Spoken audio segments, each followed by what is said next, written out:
Ça parle anglais tout seul maintenant. Ouais. Il y a des amis qui peuvent oui, mais ils vont pas utiliser le lien, ils vont voir sur Facebook, qui viennent d'Afrique. Ah bon? Ouais. Ben, tu sais, mon épouse, elle a travaillé, elle a vécu, je sais pas combien de temps en Afrique, donc elle a beaucoup de copains là-bas. Ouais. Des blancs, des noirs, des bleus, enfin des bleus c'est plus rare. Les Et Schtroumpfs. des schtroumpfs. Et ils veulent se connecter, mais ils se connecteront par la page. À mon avis, ils se connecteront pas par le. J'ai un médecin qui m'a téléphoné, je me rappelle plus son prénom, mais en fait, elle avait passé, là, elle te connaît, et elle va passer à d'autres médecins. Et là, j'ai un groupe où il y a marqué, où ils sont pleins dedans. C'est marqué, ils sont en attente, il y a marqué Zulika, Hélène, Mareva, Nicolas. Tu vas les voir. Ah oui, il y a un groupe de médecins, ouais, un peu contre le vaccin, etc. aussi, que je connais.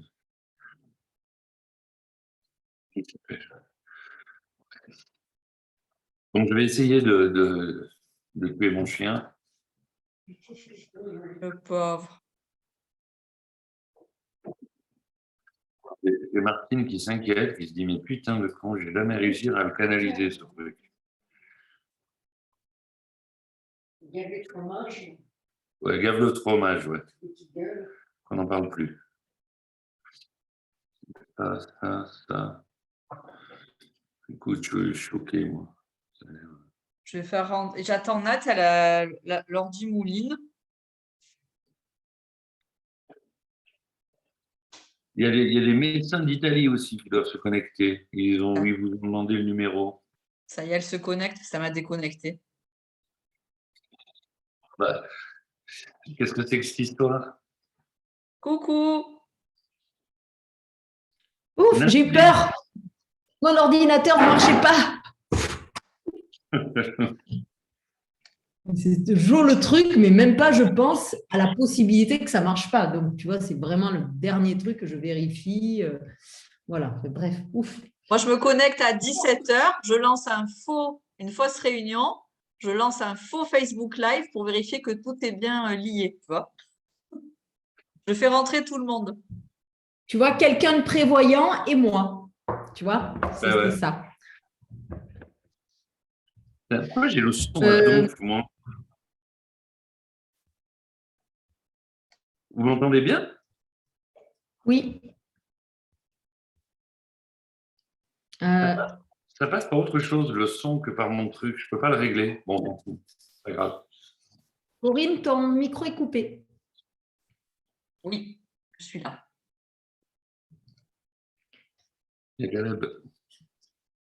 Bonsoir à tout le monde, toutes les personnes qui nous rejoignent.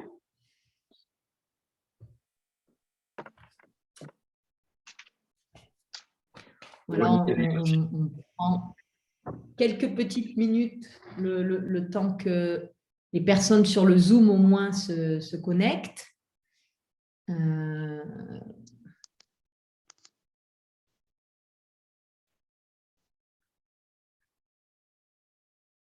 On voit l'Italie avec Antonella. Comment? Une amie italienne. Là. Bonjour. Bonjour, Antonella. Enchantée de vous connaître. Vis-à-vis cette fois. Merci. Alors, il y a quelques amis italiens qui doivent nous joindre. Il y a Martino Leari qui ne peut pas parce qu'il a une très forte grippe. Il m'a appelé il y a une heure. Et voilà. Il y a encore quelques Italiens, j'espère. Quelques médecins. Ok, merci. Merci. Merci à vous.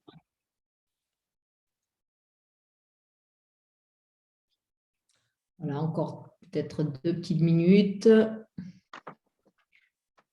Voilà, il est 18h02, donc on commence à 18h05, ça te va, Eric? Tout me va. Parfait. Ça, on ne perd pas trop de temps. Après, on sait que sur Facebook, comme les personnes peuvent réécouter, beaucoup ne sont pas forcément là au moment où on lance le live, mes réécoutes. Donc, du coup, il n'y a pas grand intérêt à trop attendre. Et voilà, je pense que c'est surtout par rapport au… Toi, Corinne, les personnes à qui tu as envoyé le lien, est-ce que tu sais si des personnes, certaines doivent être Là, pour attendues? l'instant, les personnes sont connectées. Après, je D'accord. ferai rentrer au fur et à mesure. D'accord.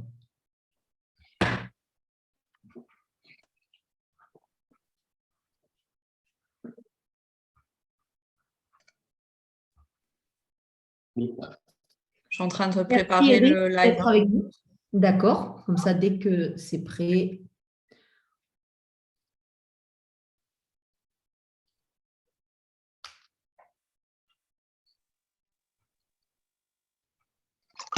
Je suis en train de le lancer. D'accord. C'est bon. Bonsoir à tous. Bonsoir. Bonsoir. Bonsoir à tous. Alors, nous sommes sur Facebook et Zoom en même temps, avec la particularité d'avoir du coup un double public, des personnes qui pourront envoyer des questions sur le Zoom et d'autres sur le Facebook. Et après, de toute façon, la vidéo peut être revisionnée en replay sur Facebook et on la repostera également sur YouTube et Instagram. Alors, bonsoir Eric. Un grand merci à toi d'être avec nous encore ce soir. C'est toujours un plaisir. Ça faisait un petit moment depuis cet été qu'on n'avait pas eu ce plaisir. Alors, Eric, tu accompagnes depuis plus de 20 ans maintenant des patients en soins palliatifs au CHU de la Timone. Tu es docteur en psychologie clinique et en psychopathologie, responsable de l'unité de psycho-oncologie au service de soins palliatifs et d'oncologie médicale de la Timone. Et tu es également auteur de plusieurs livres et de plusieurs articles de recherche sur ces sujets qui traitent plus ou moins directement de la mort. Et c'est toujours audacieux de proposer une conférence qui inclut dans son titre le mot mort ou mourir. Alors, je voudrais juste commencer par ça, parce que quand on a évoqué ensemble le thème de cette conférence et que tu m'as envoyé cette proposition de titre, je ne t'ai pas caché que j'avais un peu peur qu'on ne soit pas très nombreux à venir t'écouter. Parce que l'art de mourir, dans notre culture, dans notre société, c'est peut-être le sujet qui peut faire le plus peur. Et c'est ça aussi qui m'intéressait, c'était de voir comment, à travers ce sujet, on a tant de peurs qui se manifestent et comment également, à travers ce sujet, c'est moins de la mort que l'on parle que de la vie ou de comment vivre pour qu'à l'approche de la mort, on ait peut-être un peu moins peur, si c'est possible. Et voilà, donc je te remercie vraiment parce que tu m'as, comment dire, tu m'as convaincue de ce titre, parce que moi, la première, je t'avais reformulé ça, est-ce que la mort peut être acceptable? Et finalement, moi, j'aime bien parler du sujet sans prendre de gants, en osant en parler. Alors, évidemment, la mort, elle nous concerne tous, mais quand j'ai eu la chance de faire le DU de soins palliatifs avec toi, et je me souviens d'un cours dans lequel la question qui nous était posée, c'était « C'est quoi pour vous une belle mort ?» Qu'est-ce que vous vous représentez comme une belle mort? Alors, passé l'effet de surprise, on avait quand même tous plus ou moins dit la même chose, à savoir, c'est une mort qui intervient le plus tard possible, donc une mort très, très vieux. Et ce très, très vieux, on a toujours l'impression que c'est jamais assez vieux quand même. Donc, c'était très, très vieux. C'était évidemment une mort sans souffrance, mais c'était surtout, ce qui revenait le plus souvent, une mort dont on n'a pas conscience. On s'endort et on meurt. On ne réalise pas que l'on meurt. Et finalement, c'était une manière d'évacuer le sujet de la mort. La belle mort, c'est celle qu'on ne voit pas, c'est celle qu'on ne connaît pas, parce que comme disait Épicure, la mort n'existe pas pour nous parce qu'avant, on ne sait pas ce que c'est et parce qu'après, on n'est plus là pour savoir ce que c'était. Et voilà. Et c'est un peu avec ces mots que je voulais commencer par te demander pourquoi l'art de mourir, pourquoi finalement tu as choisi ce titre et qu'est-ce qu'on peut y voir derrière cet art de mourir? Alors, je vais toujours rire par tes introductions. Épicure, il fallait le sortir celui-là. Donc, en fait, j'ai choisi l'art Moriandi ou l'art de mourir pour plusieurs raisons. La première, parce que c'est un texte que j'ai appris, que j'ai connu quand j'étais en théologie, et qui m'avait passionné. Et en même temps, je lisais l'art de vivre et de mourir de Sogyal Rinpoche et l'art de mourir, enfin, le livre des morts égyptiens, etc. Et je m'étais fait cette réflexion, mais j'étais minot, comme on dit dans le Sud, j'étais jeune à l'époque, que finalement, en Occident, de nos jours, on n'a rien pour apprendre à mourir. C'est-à-dire que dans toutes les cultures, il y a un bouquin, il y a une tradition, il y a des choses qui sont dites au sujet d'eux. Et la façon dont j'ai été éduqué, la façon dont mes camarades de jeu et d'âge ont été éduqués, et à l'heure actuelle, il n'y a rien. C'est-à-dire qu'en fait, on enseigne tout à l'université, enfin beaucoup de choses, et c'est très très bien, mais pas ce qui va nous arriver à tous. C'est-à-dire qu'on nous enseigne comment faire de l'agriculture. On n'est pas forcément tous agriculteurs, on nous enseigne comment faire ceci, comment conduire, comment. Mais mourir, non. Or, s'il y a bien une chose qui est certaine, c'est qu'on va tous mourir. On peut se raconter ce qu'on veut, on peut le dénier, comme tu disais, c'est-à-dire dire, dès que je vois le mot mort, j'ai peur, je ne regarde pas, c'est une défense psychique. Pourquoi pas? Et après, on peut le regarder, pas l'affronter, mais le regarder. Et lorsqu'on le regarde, on a deux façons de le regarder. Soit on le regarde de manière très objective. Alors, si je cite Brunner, par exemple, je dirais qu'il y a deux façons d'approcher l'humain. Il y a l'approche scientifique, objective, formelle, rationnelle. Alors, autant vous dire que celle-là, on ne va pas l'aborder. Pourquoi? Parce que la mort échappe à ça. Mais ce n'est pas parce que ça échappe à l'approche objective, formelle et rationnelle que cela n'est pas.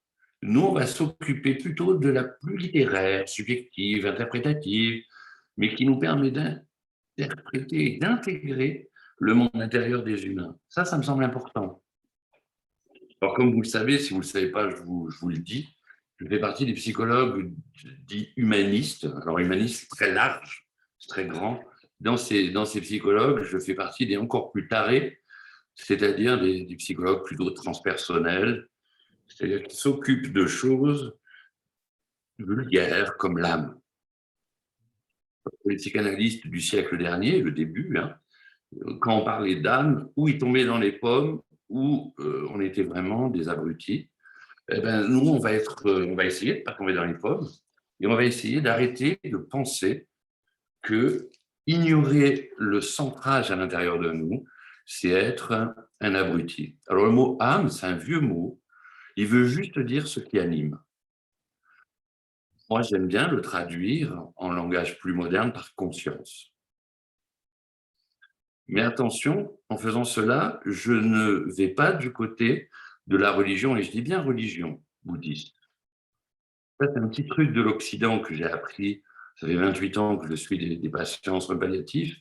Les bobos qui s'apprêtent à avoir un cancer ou à mourir, ils me font toujours un petit laïus sur le bouddhisme. Parce qu'ils ont cette sensation que c'est plus noble quand même. Chrétien, c'est un peu. Non, c'est vieux jeu. Musulman, c'est une autre culture. Et bouddhiste, c'est bien. Je ne vais pas rentrer là-dedans. Je ne vais pas rentrer dans Open Your Mind, dans tout ce discours que je ne peux plus entendre, qui est je vais tout faire dans ma vie pour aller en bonne santé. je vais utiliser la méditation, je vais utiliser tout ça pour aller bien. Moi, je vais faire tout l'inverse, et pendant 1 heure, on va voir ça.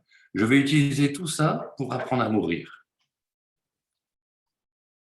Et quand je dis apprendre, c'est pas apprendre comme une recette de cuisine, parce que sinon, ça serait, la vie serait comparable à un iPhone, et la vie, elle est tout sauf un iPhone. Il y a pas de mode, il n'y a pas d'application. C'est-à-dire que nous autres, les êtres humains, lorsqu'on vient au monde, on n'a pas une application où on pourra appuyer dessus et dire « Tiens, je vais mourir ».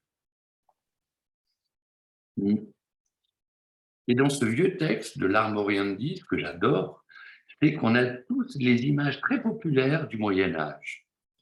Et là encore, je vais peut-être en choquer plus d'un, mais c'est un petit peu le jeu aujourd'hui, c'est de dire que tout ce que l'on sait, notre sacro-sainte science, et ça nous vient d'une grosse critique qui a été faite sur et à l'encontre du Moyen-Âge. Mais le Moyen-Âge n'était pas si sombre que cela a été décrit par ceux qui sont venus après pour des raisons politiques. Nous, on va juste s'attacher au fait que des hommes de tout temps ont eu à être confrontés à cette question « je vais mourir ».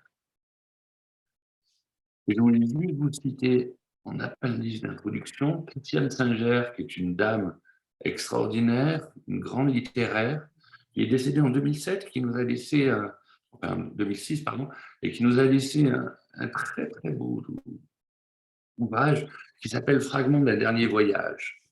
Et elle nous dit, je vous le jure, quand il n'y a rien, quand il n'y a plus rien, il n'y a que l'amour.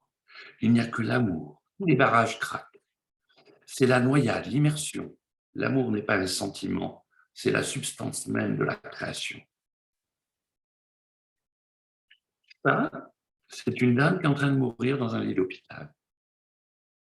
Ce n'est pas de la petite philosophie, encore moins de la petite psychologie. Ce n'est pas un roman à l'eau de rose. C'est quelqu'un qui s'en va. Et là, je vous cite Christiane Singer parce que j'aime beaucoup ces mots, mais on aurait pu prendre d'autres. On aurait pu prendre Ivan Illich. On aurait pu prendre des auteurs comme Dante en Italie ou ailleurs. Il n'y a pas une seule contrée de l'humanité qui n'a pas eu ces personnes avec sa langue pour dire des choses étonnamment précieuses. Étonnamment précieuses. Et quand je dis des choses étonnamment précieuses, c'est des choses qui nous nourrissent. Car j'espère aujourd'hui vous montrer que la mort, c'est d'abord quelque chose qui nous nourrit. Pourquoi je vous dis ça? Parce que tout est lié, me semble-t-il. Et que moi, fils de paysan, je sais que la graine doit mourir. Si je veux manger une plante, il faut qu'elle accepte de mourir. Très petit, j'étais confronté à ça. Très petit, j'étais confronté à une chose aussi terrible. J'aimais bien, moi, jouer au rodéo sur le cochon. Je vous jure que c'est vrai. J'adorais ça avec mon ami. Et un jour, on m'a dit, il faut aller tuer le cochon. C'était un mot. Et on dit, aller tuer le cochon. Moi, j'ai rien fait, hein. J'étais trop petit. J'ai juste entendu le cri, comme le cri d'un bébé. J'ai juste vu une masse s'abattre sur un crâne. J'ai juste vu qu'on l'égorgeait, qu'on l'ouvrait, qu'on me donnait du sang dans une bassine pour faire du boudin. Vous voyez? C'est ça la mort. Et ça, c'est la mort version un petit enfant qui ne voit pas, qui ne comprend pas. Et j'ai demandé à ces personnes qui avaient tué le cochon, mais c'est grave, enfin, je veux dire, qu'est-ce qui se passe? Et eux, c'était des paysans adorables, mais qui ne savaient pas. Ils m'ont dit, il faut bien qu'on mange. Vous comprenez comment je suis devenu végétarien? C'est-à-dire qu'au bout d'un moment, acheter une barquette au supermarché, ça devenait revivre la scène du cochon. J'en ai d'autres des scènes comme ça, parce que dans tout ce qu'on a tous connu, hein, dans, dans nos campagnes, le lapin qu'on dépaisse, l'oiseau, etc., etc. Et si la mort est si présente dans nos vies, pourquoi on la fuit? Pourquoi le cochon, le lapin, l'oiseau, l'herbe, le soja, ce que vous voulez, nous pouvons le prendre, le manger, l'ingérer, faire autre chose. Et nous, parce que nous pouvons dire « je », nous serions différents. Vous voyez où je vous amène? Il y a un texte qu'on a très mal traduit. Et ça ne fait rien si je ne fais pas trop d'amis, mais ce texte, c'est l'Ancien Testament, ou l'Ancienne Alliance, ou les 5 premiers livres de la Bible, Pentateuque. Il est dit que l'homme doit gérer la terre. Mais on est de très mauvais gestionnaires. Je trouve que nous ne sommes pas bons. Et si on doit gérer la terre, ça ne veut pas dire en profiter. Ça ne veut pas dire la dépouiller et se dépouiller. Nous sommes intimement liés au biotope. Nous sommes des âmes en voyage. Et tous les grands poètes, tous les grands scientifiques, pas ceux qui font semblant à la fac, j'en connais quelques-uns, hein, ils ont des diplômes, c'est bien, mais ils font semblant, ils répètent. Les vrais, ceux qui découvrent, ceux qui osent aller sur d'autres terres, eh bien, ils se rendent compte que la mort est tout le temps là. Et là, moi qui ai des problèmes respiratoires, à chaque fois que je respire, je sens qu'une inspiration se terminera par une expiration. Et une expiration fera une inspiration. Et ça, c'est quelque chose qui m'habite au sens le plus fort du terme. Habiter ethos, c'est-à-dire qui fait pour moi moral. Je me rends compte que c'est quelque chose d'important. Alors, je vous propose plusieurs voyages dans cette petite allocution. Depuis plusieurs voyages parce que ça me plaît le terme voyage. J'ai cette sensation, vous pouvez partager ou pas, que nous sommes juste en voyage, avec plus ou moins d'affaires. J'ai vite compris personnellement que plus j'ai, moins je suis. Donc je me suis attelé dans cette vie-là à essayer de ne pas trop avoir. Vous voyez? Et ça me permet d'ouvrir sur un magnifique livre d'un auteur de psychologie humaniste qui s'appelle Fromm, Être et avoir. Plus j'ai, moins je suis. Et ça, c'est un truc que j'avais découvert avec Juju les bons tuyaux. Pardon, excusez-moi, Jésus. C'est le même. Hein. Pour moi, je l'appelle dans mon cœur Juju les bons tuyaux, parce qu'il m'a toujours été de bons conseils. Et il m'a toujours dit, mon Dudu, plus tu as d'argent, plus tu as de voitures belles et étincelantes, plus tu as de choses et plus la vie est difficile. Et je me suis dit, au départ, je me suis dit, il se fout de ma gueule, lui. Je n'avais pas un rond, moi. Et finalement, il avait raison. Avant, j'avais une vieille voiture toute pourrie. Quand je me garais la Timone, ce n'était pas très important. Et un jour, je ne sais pas ce qui m'a pris, je me suis dit, j'ai acheté d'occasion quand même, mais une voiture de docteur. Vous voyez? Et là, les coups de portière étaient devenus importants. Et je me suis dit, mince, je me suis fait attraper. C'est-à-dire là où j'étais détendu, j'étais tranquille sur le parking de l'hôpital. C'était devenu quelque chose de dangereux. On pouvait abîmer cette voiture. Et je me suis dit, mais pourquoi ça me fait tant mal? Donc je suis monté dans mon bureau, je médité 2 minutes, et je me suis dit, tiens, il y a un appendice narcissique, elle est devenue moi. Ma voiture, mon téléphone, et à chaque fois, ça me fait mal. Donc depuis, j'ai décidé que c'était une voiture. Elle a quelques coups quand même. Mais elle marche bien. 50 000 km, ça marche. Ça, c'est mon premier voyage. Vous voyez, il est bête. Mais ce premier voyage, c'est nous montrer que la matière, elle est géniale. Moi, j'ai des amis qui ont beaucoup d'argent. Je ne suis ni content ni pas content pour eux. C'est leur problème, c'est pas le mien. Mais en tout cas, il y en a qui s'en servent de manière altruiste. d'autres moins. Mais ceux qui s'en servent de manière altruiste, je me suis rendu compte qu'ils étaient beaucoup plus joyeux que les autres. C'est là le secret. Le premier voyage nous dit que mourir est un moment d'une délicatesse extrême. Il meurt quand je meurs. Ça, c'est une phrase que je parle souvent.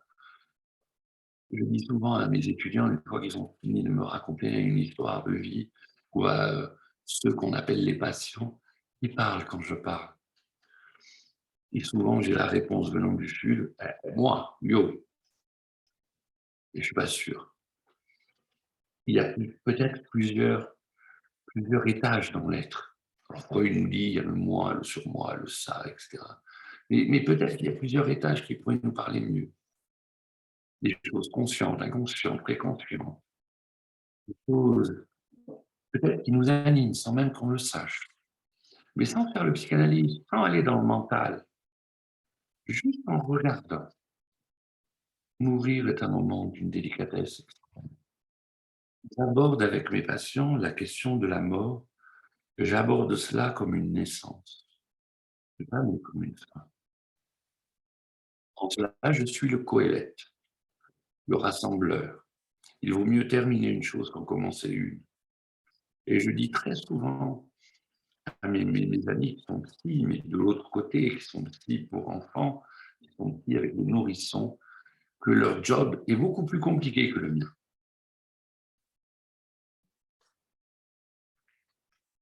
Voire même, je me suis dit à un moment que si je n'avais pas choisi ce job-là, parce que justement, la vie était trop compliquée pour aller avec du doigt. C'est compliqué de vivre, vraiment. Mourir, ça peut être assez simple si on sait comment s'y prendre.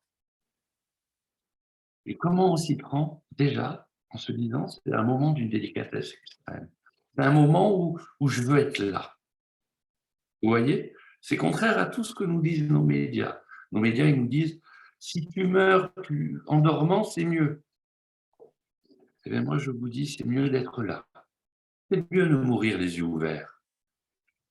Oh, on a un peu la trouille, c'est normal, j'aurais peur, moi aussi. C'est mieux, on va voir pourquoi c'est mieux. C'est mieux d'abord parce que c'est un moment juste. Un moment juste au sens de la justesse, pas au sens de la justice. Il y a une justesse à mourir. Tous, on a regardé des films, puisqu'on est dans cette civilisation, on a tous vu 1 million de films. Et dans ces films, ils meurent toujours. Il y a toujours un mort. Vous avez remarqué? Mais ça va, nous, on dort bien le soir. Mais j'ai fait l'expérience de me dire, tiens, quand je regarde un film, c'est moi qui vais mourir. Ça change un peu les trucs. Le film, il a plus de couleurs, vous voyez? Et puis nous tous, on a été amoureux. Et je pense que la mort a à voir avec le voyage amoureux. On est amoureux, le temps se suspend. Dès qu'il revient, il n'y a plus que l'habitude. Et avec la mort, il y a quelque chose de cet ordre-là.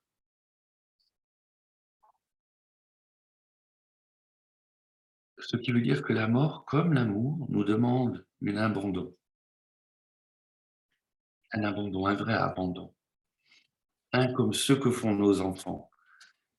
On a tous eu des enfants ou des enfants des autres et on a pu remarquer combien par moment, lorsque l'enfant était en sécurité, il pouvait s'abandonner au sommeil. Vous avez déjà vécu ça, je suis sûr. Et bien pour moi, quand un petit enfant s'abandonne au sommeil comme ça, je me dis, tiens, il a fait l'expérience de la mort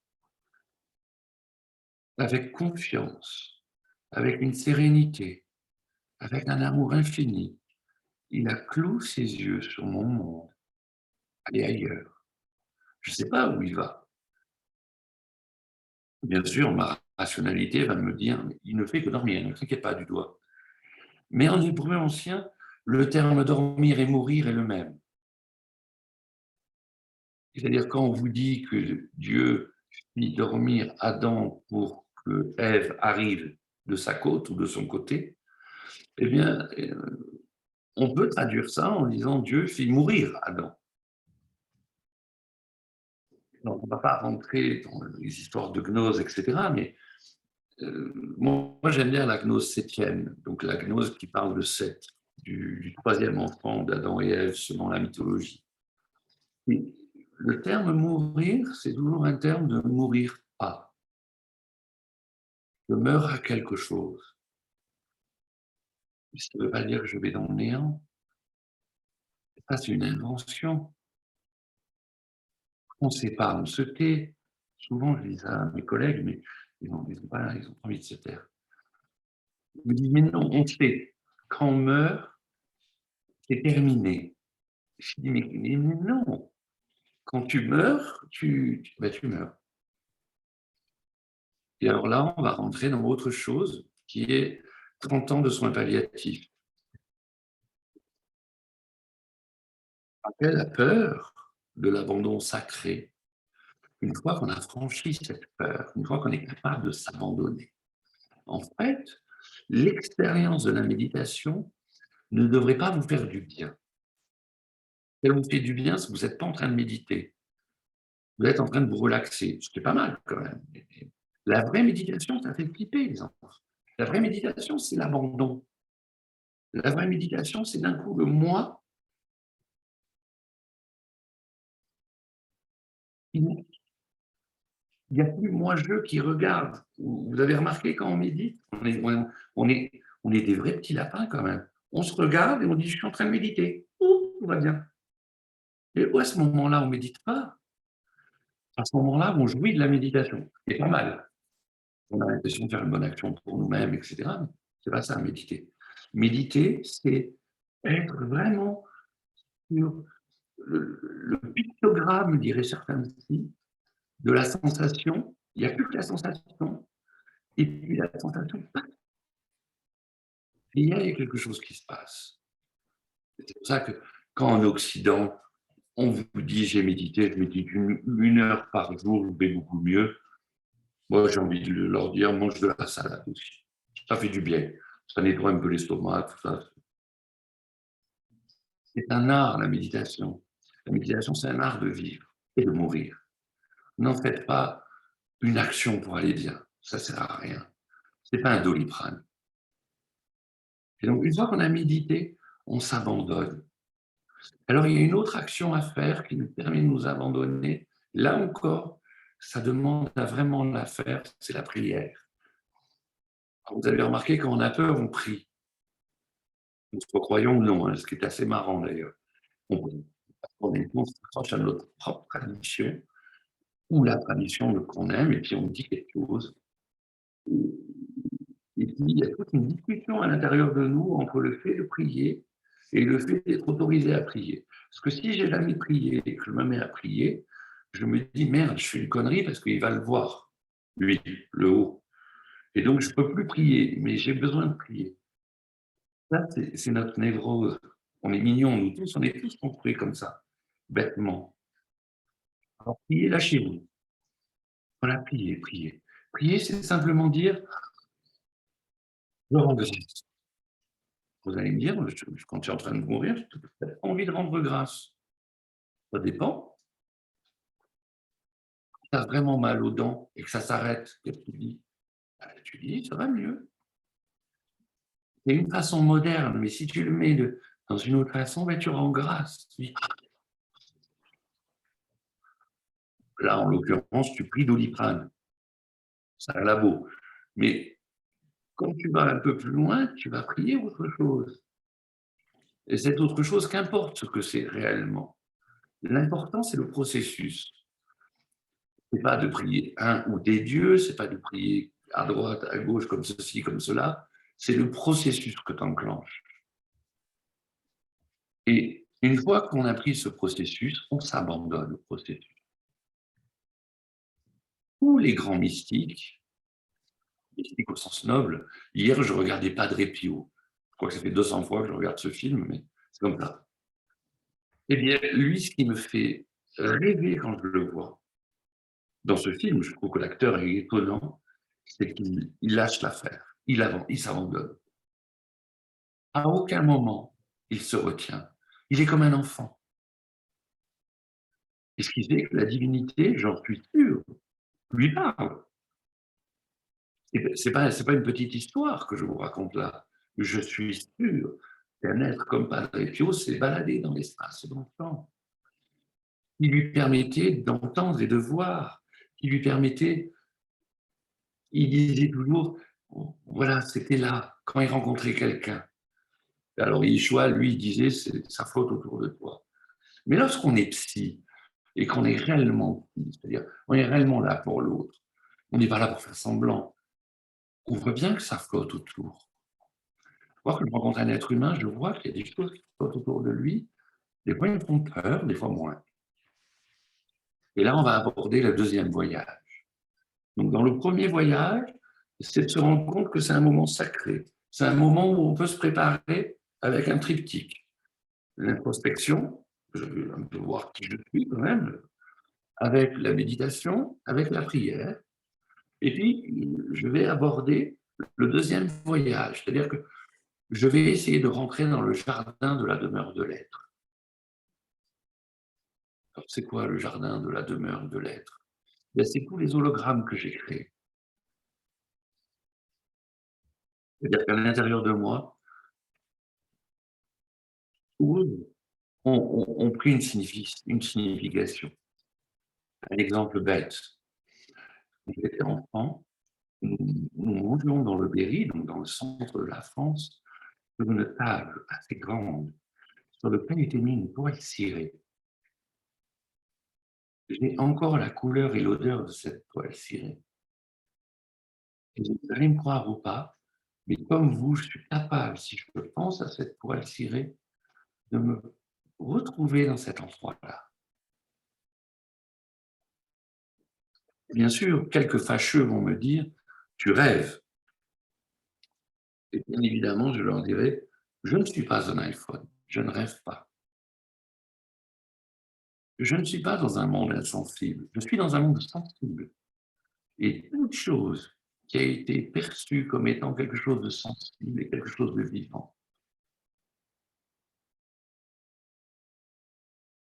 je refuse de vivre dans un monde qui ne serait pas vivant. Et c'est quelque chose qu'on peut lire dans la psychologie transpersonnelle, par exemple, qui s'appelle l'éveil. Sûr, il y a l'éveil au sens de Nisargadatta-Maharaj, au grand homme, éveillé tellement. Nous, on n'est pas ça, enfin, du moins moi. Mais j'ai vécu des petits éveils. Des petits éveils, je suis sûr que vous l'avez vécu. Et les moments où vous regardez la vie, des moments très tenus, très petits, et d'un coup, tout est vivant. Et d'un coup, quand bien même c'est le pire des moments pour vous,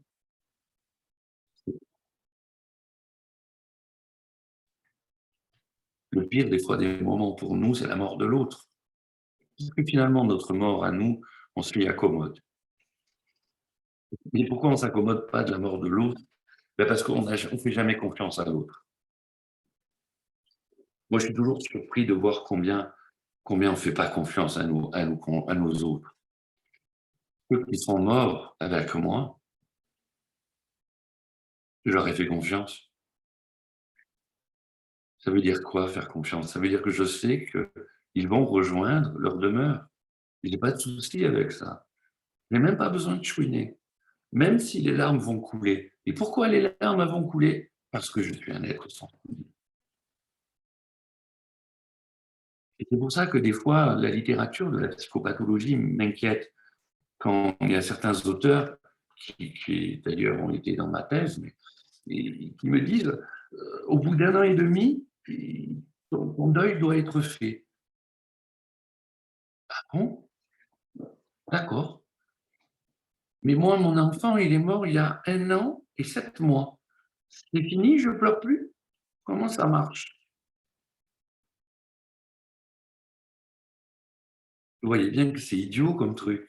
Vous allez me dire, oui, mais c'est des stats pour savoir si oui ou non on est dans un deuil pathologique. C'est-à-dire si on va coûter à l'État.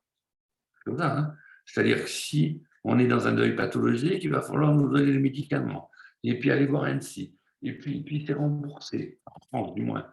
Et puis on rentre dans un... On n'est plus dans la vie, là. Alors c'est très bien que tout ça existe, hein, attention. Mais c'est plus la vie. La vie, c'est que le deuil, je pense, le deuil, ça nous accompagne toute notre vie. Et je ne sais pas si j'ai fait le deuil de ceux qui me sont chers. Et fondamentalement, mon analyste, la dernière fois que je l'ai vu, il y a assez longtemps, j'ai perdu une Porsche déjà, c'est bon, je lui ai dit, mon fond. Pour lui, ça lui suffisait. Il m'a dit, bon, ça va, il va bien. Est-ce que je vais arrêter de pleurer ou de chouiner quand je pense à ma mère qui est morte? Ben, la plupart du temps, oui, mais des fois, non. C'est vraiment intense, non? On l'a tous vécu, ça, c'est pas... C'est vraiment intense. Quand vraiment, vous quittez le théâtre du jeu, il y a un autre voyage. Quand vous en avez terminé, les volets sont clos, la télé est éteinte, le silence est de mise, le noir arrive, c'est la nuit. Et comme le dit la tradition mystique, c'est la nuit obscure de l'âme ou juste la nuit de l'âme? Parce que si c'est juste la nuit de l'âme, ça va être beau, ça va être flamboyant. Il y a des ombres qui vont apparaître. Moi, j'aime la lune, parce que quand il y a la lune et que je me trimballe dehors, j'ai toujours l'impression que je vois un gnome. Pour la petite histoire, un jour, j'ai pris ma poubelle pour un gnome. Et j'étais déçu quand j'ai vu que c'était ma poubelle. Moi, je croyais que c'était vraiment un gnome. Non, c'était ma poubelle. Et je me suis dit, mais c'est ma cervelle qui travaille. Ma cervelle, elle avait à ce moment-là envie de voir le petit peuple. Mais ce n'est pas moi qui décide. C'est comme l'éveil dont on parlait tout à l'heure. C'est pas moi qui décide de m'éveiller. C'est pas moi qui décide de m'émerveiller. C'est pas moi qui... Non, c'est pas moi. C'est lui en moi. Alors le lui, vous faites ce que vous voulez avec lui. L'être, Dieu, vous l'appelez comme vous voulez, la conscience. Mais je sais qu'à l'intérieur de ce que j'appelle moi, il existe quelque chose de concomitant qui est bien plus puissant. D'ailleurs, quand je pense à mon amoureuse avec ma tête, c'est creux dans le sens du vide. Vous avez remarqué? Ah, c'est sympa, ça peut même être érotique ou autre, c'est pas désagréable. Mais bon, c'est quand quelque chose d'autre se passe. Et ce quelque chose qui se passe, qui est autre, c'est quand j'arrête de m'identifier à moi. Je cesse d'être Éric Dudon. Je l'aime bien, hein, c'est un type, j'aime bien, je l'aime bien. Il a des travers quand même, hein. Mais lui, il passera, j'allais dire, il passera pas l'année, j'espère qu'il va passer l'année, mais il passera pas le siècle. Et heureusement, je ne peux pas imaginer que ce moi soit éternel, il est trop petit. Je m'étouffe dans ce moi. Vous ne vous sentez pas étouffé? Quand ça ne va pas, ou etc., regardez ce qui se passe à l'intérieur de vous. Quand je ne vais pas bien, tout se resserre. Pourquoi il disait un truc tout con, mais il avait toujours mal au dos. Il disait le moi se resserre au trop étroit de la molaire, et lui il parlait de la douleur. Mais vous pouvez parler de ça pour toute chose. Toute chose. Je suis sûr, moi je suis Marseillais par exemple. Et alors, il suffit qu'à Marseille, sur Tatakini, une grande avenue, je me dise d'un coup, ils ont raison, il y a trop d'étrangers ici, je tourne ma tête de droite et de gauche, j'en vois plein, il y a trop de bruit, il y a de la pollution, et je veux démarrer, il y a un scooter à droite, à gauche, etc. Et bien à ce moment-là, je suis tout petit, tout petit. Et à ce moment-là, je ne peux pas respirer. Et c'est à ce moment-là, justement, où je vais me mettre en colère. Et à ce moment-là, j'ai appris l'art de mourir, c'est-à-dire de mourir maintenant ou maintenant. Vous savez, ça ne change rien. Par contre, tout devient plus vivant. Zoubir, à côté de moi, qui est sur son cyclo, je le trouve marrant. Et puis François, qui est devant, qui gueule après les autres, je le trouve aussi amusant. Et puis peut-être il y a Agathe à côté, qui est toujours en retard, Agathe. C'est pour ça qu'elle me calçonne. Elle veut toujours passer devant. Mais vous voyez, tout devient une chanson, tout devient autre. Je n'ai plus besoin d'autre chose que de me rendre compte que ma personnalité est ce qui tout le monde. Et ça, dans le deuxième voyage, c'est un des points d'acmé, c'est que la différence, les différentes transformations de la personnalité, c'est justement ce qui fait qu'on devient de plus en plus hypnotisé, moins humain, déshumanisé, à cause de plein d'autres choses. Donc, on devient autre. Et à partir de là, on n'arrive plus à être nous. Nous, en grec, c'est nous, c'est l'esprit. Et, et ça, il faut qu'on le travaille un peu. Vous voyez, si à nos enfants, au lieu de leur apprendre que les mathématiques et le français, ce qui est déjà pas mal, mais on leur disait, tu sais, tu vas passer par des états de conscience qui font que tu ne sais pas, tu vas en faire l'expérience. Et puis on est attentif, puis quand ils nous en parlent, on peut leur dire. L'enfant qui vient, à qui on a volé quelque chose, au lieu de lui dire c'est pas grave, je vais racheter l'objet, on lui dit assis-toi. Et alors, qu'est-ce qu'on fait sans l'objet? On travaille sur le processus. Qu'est-ce qui se passe à l'intérieur de soi lorsqu'on perd quelque chose? Et c'est une occasion pour parler de la mort. Qu'est-ce qui se passe quand je perds mon corps?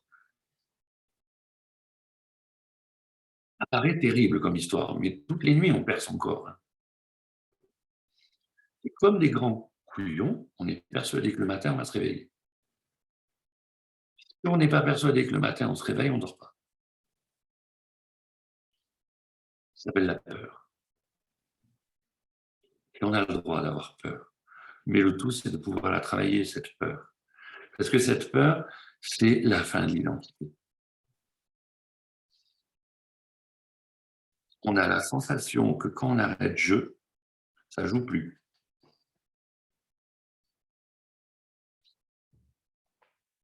Or, tous, on a joué des jeux de société, ou des jeux, ou des games, ou des plays, des jeux avec d'autres, etc. Et donc, s'il y a eu un début, il y aura une fin. Alors, il y a une chose que nous a dit un psy qui était assez intéressante au niveau des groupes. Et peut-être que ça marche aussi à l'intérieur de nous, parce qu'à l'intérieur de nous, on est un groupe. C'est que quand on est en groupe, peut-être ça vous l'a fait. Vous êtes dans une formation je sais pas moi, de soins. Vous avez envie d'apprendre des soins, vous êtes dans une formation quelconque, et vous êtes avec 10, 15, 20 personnes, et vous êtes bien. C'est le top. Le monsieur ou la dame qui vous enseigne, ou les deux, sont des gens extrêmement gentils. On n'est plus dans les normes sociales, tout le monde s'habille de manière décontractée, peut-être en blanc, peut-être on a mis des bougies, peut-être ceci, peut-être cela, etc. Tout va bien, tout est bien. Et là, on se dit, ah, je suis en paix. Et quand on retourne chez soi, on n'est plus en paix. Et donc, on se dit, ben, il faut retourner là-bas pour être en paix. Donc, on retourne. Jusqu'au moment où, quand on retourne là-bas, on n'est plus en paix. Et bien, contrairement à ce qu'on pense, ce n'est pas qu'on est devenu con, c'est qu'on est devenu intelligent. Les premiers moments où on était en paix, en groupe, etc., ça s'appelle l'illusion groupale. On est heureux, on est tous ensemble, on n'a pas envie de se quitter. On se fait des bisous, tout ça. Vous l'avez tous connu, moi j'ai connu ça, c'était beau. Oui, mais on s'appellera. On ne s'appelle jamais. Hein. Je te donne mon mail. Donne-lui un autre mail avec @kangourou.fr, c'est pareil. Hein. Il n'écrira jamais. Et il arrive un moment où, dans ce groupe-là, vous êtes conscient. Ça ne marche plus. Vous regardez tout le monde, vous dites, qu'est-ce qu'ils font, ces cons en blanc? Regardez le gars qui vous présente ses soins ou autre chose, le gars ou la fille, hein, et vous dites, ah, là, quoi. Et ça, c'est hyper important. C'est une dissociation du groupe. Et là, vous avez qu'une envie, c'est de vous tirer. Mais vous ne pouvez pas, parce que vous êtes normé quand même. Donc là, on ne va pas rentrer là-dedans, c'est un autre. Mais juste cet écart-là, eh bien, il peut se produire à l'intérieur de vous. C'est-à-dire qu'à des moments, vous vous regardez, vous, dans votre vie, de tous les jours, cette vie que vous aimez, que vous ne voulez pas quitter, que vous aimez votre... Et puis vous regardez, vous dites, putain, ils m'emmerdent tous. Mais alors, tous. Oui, toi aussi, oui. Hein? T'es mon épouse, je t'aime. Tu m'emmerdes. Ah merde, je ne dois pas penser ça. Et d'un coup, on se rend compte que soi-même, on s'emmerde. C'est comme ça qu'on a des idées de je vends tout et je vais aller dans l'Arzac. Ça vous est jamais arrivé, ça? Ce grand mythe, je vends tout ce que j'ai. Écoutez bien, je vends tout ce que j'ai pour aller dans le Larzac, où il n'y a rien, hein, pour être je suis. Et alors, ça, c'est la kénose du Christ. Mais pareil pour les grands autres êtres spirituels. C'est-à-dire un moment de dépouillement. L'éveil est toujours suivi d'un grand moment de dépouillement. Un moment où se rencontre n'a pas besoin. Mais ça devient, je ne sais pas comment vous le dire, ça devient automatique. Il n'y a pas longtemps, Orange m'a envoyé un mail, il m'a dit « Tu peux changer de téléphone ?» Je lui ai dit « Mais c'est gentil, ça je savais pas. » « Ah bon? Il est trop vieux le mien ?»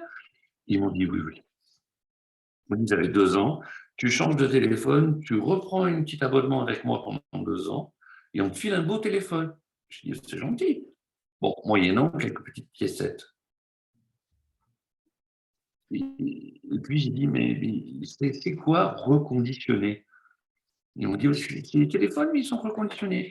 C'est les vieux téléphones. » Je dis « Ouais, mais celui-là, il a 1 euro. » Et oui, mais c'est quand même l'iPhone 8, il est vieux. Vous pouvez acheter l'iPhone 11, 12, 13, il est mieux quand même. Je dis, qu'est-ce qu'il fait de mieux? Ah ben, il photographie mieux, il envoie mieux les mails. Avec un iPhone 8, vous avez les mails qui sont moins bien envoyés qu'un iPhone 13. Il n'aime pas les iPhones, mon chien, je suis désolé, hein, il est plus Samsung. Comme ça. C'est ça pour vous dire qu'à l'intérieur de nous, on n'y arrive pas. On n'y arrive pas parce que depuis qu'on est tout petit, on est branché à la tétine du progrès. Vous connaissez cette tétine? C'est Ivan Illich qui m'a fait découvrir ça. Je vous le montre. Un prêtre visionnaire. C'est-à-dire que depuis que je suis né, et d'ailleurs ma maman me le disait, il faut progresser.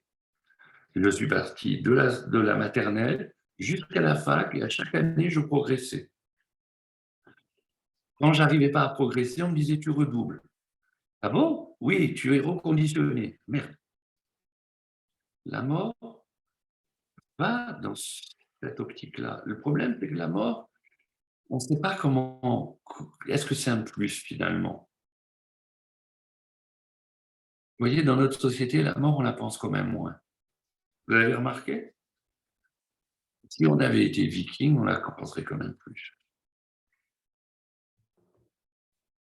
C'est-à-dire que je meurs, oui, mais voilà, en guerrier. Je meurs debout et je vais dans le Valhalla. Mais nous, en Occident, la mort, c'est non, non, non, je vais perdre mon iPhone. Et ça, c'est quelque chose de très particulier pour notre société.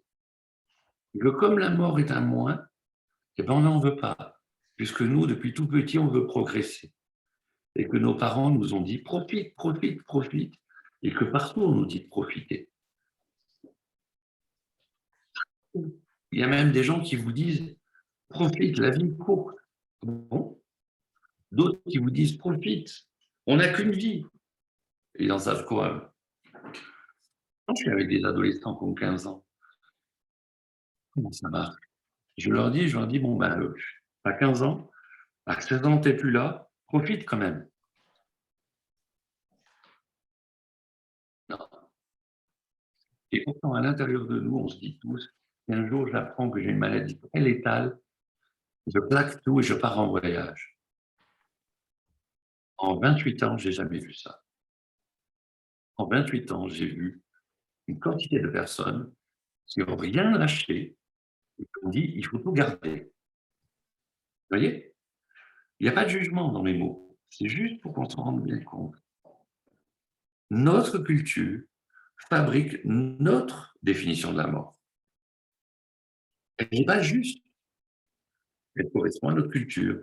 Nous, on est dans une culture où, je vous le rappelle, l'homme doit progresser. C'est ni mal ni bien, c'est comme ça. Et donc, il faut que la mort soit un plus. Si ce n'est pas un plus, ça ne va pas. C'est une bonne nouvelle pour vous, que vous y croyez ou pas, la mort est un plus. C'est normal. Et pourquoi c'est un plus? Parce que les éveils temporaires que vous avez eus durant cette vie, les moments de joie ultime, les moments où ça a lâché à l'intérieur de vous, vous allez les rencontrer au moment de la mort. Et même si certains neurologues que je connais et d'autres que je ne connais pas vont vous dire c'est normal, c'est le cerveau qui lâche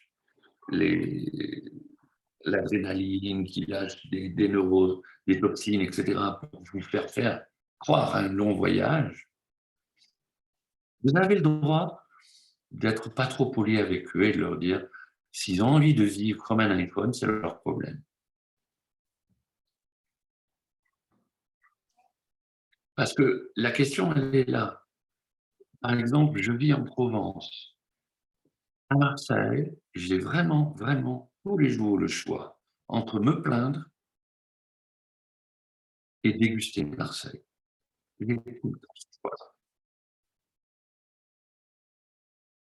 Et il n'y en a aucun des deux qui est vrai ou qui est faux. C'est complètement idiot. C'est une posture de ma conscience. Et donc, quand quelqu'un me dit quand ton cerveau meurt, c'est la mort, il n'y a plus rien, parce que s'il n'y a plus de cerveau, tu ne peux plus avoir conscience. Contrairement à certains de mes confrères, je ne ferai pas tout pour les convaincre. Pourquoi je ne voudrais pas les convaincre? Parce que, d'abord, parce que je suis fainéant, et de deux, parce que ça ne mène rien de convaincre quelqu'un. C'est comme convertir quelqu'un. Ça ne mène à rien. Parce que je sais que la seule chose qui soit juste, c'est l'expérience. Un jour, il fera l'expérience. Là, il ne l'a pas fait, pour des raisons qui lui appartiennent. Et je n'ai pas à juger quoi que ce soit. C'est juste, il n'a pas fait. Mais moi, en travaillant avec les gens avec qui je travaille, en écoutant les gens qui se meurent, en les écoutant réellement, je peux faire de l'éveil temporel un éveil plus grand. Et là, vous avez plein de gens. Vous avez par exemple le père Henri Le Sceau. Le Sceau, au début du siècle dernier, est envoyé en Inde pour convertir les Indiens. Et lui, il se dit, au lieu de les convertir, je vais d'abord essayer de les comprendre. Résultat, il rencontre Ramana Maharshi, il va sur sa montagne, il apprend à méditer, il n'a jamais léché Jésus. Il est toujours resté le moine dominicain qu'il était. Mais il s'est dépouillé. Et ce qui est beau, c'est qu'il a laissé ses traces écrites quand il était dans sa grotte tout seul. Et c'est grâce à toutes ces personnes qui, dans les camps de concentration, dans les grottes, dans les moments de grande joie, dans les moments de grande peine, nous ont compté ce qui s'est passé en eux, qu'on peut arriver à démêler quelque chose des écheveaux de notre propre mort.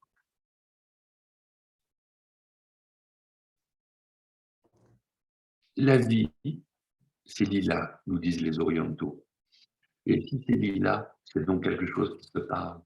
C'est une belle narration. Cette belle narration nous amène au 3e voyage. Alors là, il faut que je me manie un peu les fesses.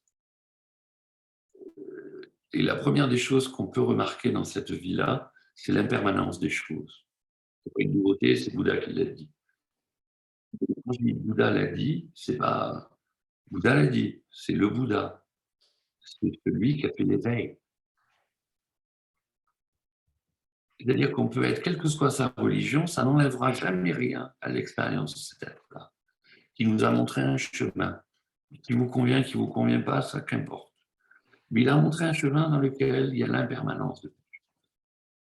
Et plus je vieillis, plus je vois bien que tout est impermanent. Et souvent, je regarde mon York, que vous avez entendu tout à l'heure, et je le vois, je l'aime, ce York. Et des fois, je me dis, il partira avant moi. Il y a des difficultés avec les petits chiens. Alors, j'ai des êtres qui me disent, et tu vois, c'est pour ça que je n'ai pas d'animaux, parce que ça me fait trop souffrir. Se bat avec son frère, pas une femme. Ça fait trop souffrir. Et ce mot-là, ça fait trop souffrir, c'est ce qui fait qu'on devient des incroyables. C'est ce qui fait qu'on n'apprend plus à mourir. Dès que je refuse de souffrir, je suis pris dans un circuit, qui est un circuit malsain. Je ne dis pas que souffrir nous fait du bien et nous éveille, même si une tradition nous l'a dit, comme Salvatore Doloris. Mais je dis que souffrir fait partie du jeu, et du jeu GUX. Et que souffrir, bien souvent, nous amène en bas à découvrir. Un jour, j'ai perdu mes clés. Et il n'y avait pas ma maman chez moi. Et donc, je suis resté dehors toute la nuit. J'ai souffert, hein. J'ai froid. Et je n'ai pas fait que souffrir. Et j'ai appris que j'avais un corps. J'ai appris que ce corps avait froid. J'ai appris que si je soufflais, que je tapais dans mes pieds, ça allait mieux. J'ai trouvé des stratégies. Je suis un être humain. Je suis un animal. Et quand elle est venue, j'étais pleuré de content. Pour aller au flot, pas pour voir ma mère. Peut-être les deux. Mais voyez, toutes ces expériences que vous avez faites tout au long de votre vie, ce sont des expériences qu'on devrait vous enseigner à l'enfance. Parce que c'est l'art de mourir. L'art de lâcher. Je crois que les femmes, plus que les hommes, connaissent cette façon d'être au monde. Alors, je ne fais pas de sexisme, ce serait hors de propos ici.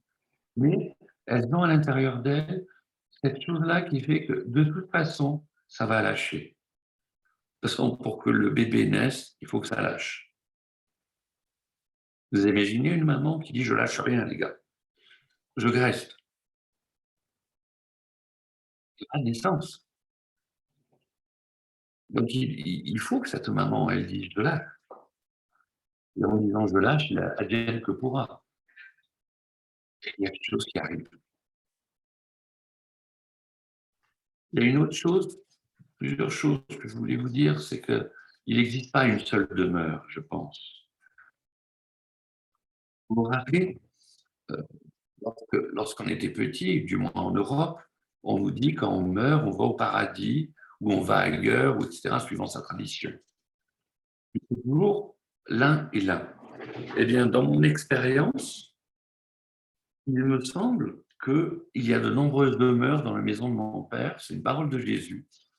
Et je pense que cette parole est très juste. J'ai la sensation que tous les gens que je rencontre, que je rencontre ici, même si je suis des fois dans une bulle psychique, où je continue de les rencontrer, eh bien, c'est une demeure. Et qu'il existe un nombre incalculable de demeures. Et ça, c'est plutôt chouette.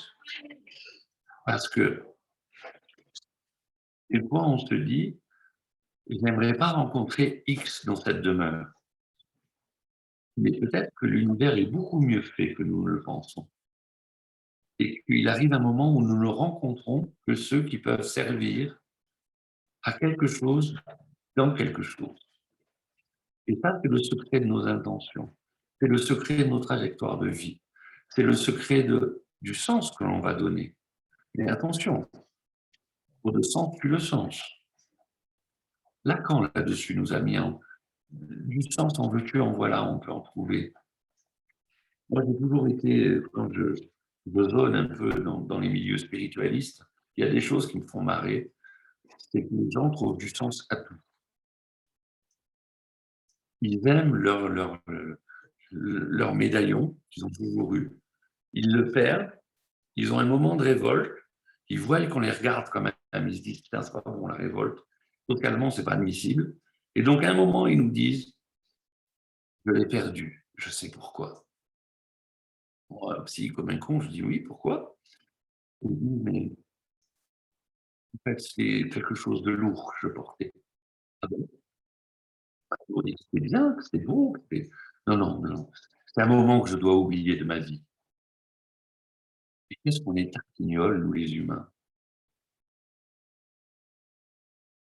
C'est ni vrai ni faux ce qu'on raconte, mais c'est des histoires qu'on se raconte.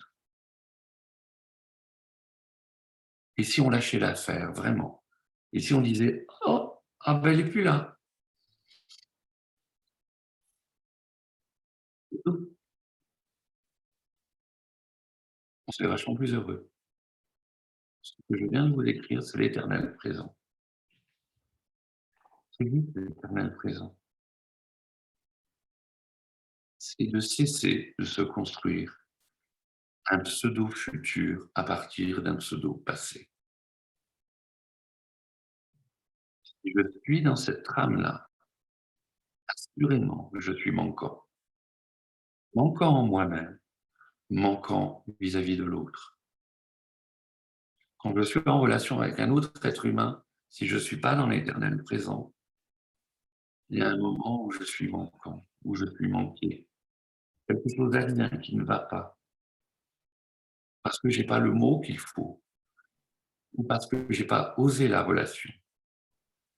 Eh bien, peut-être,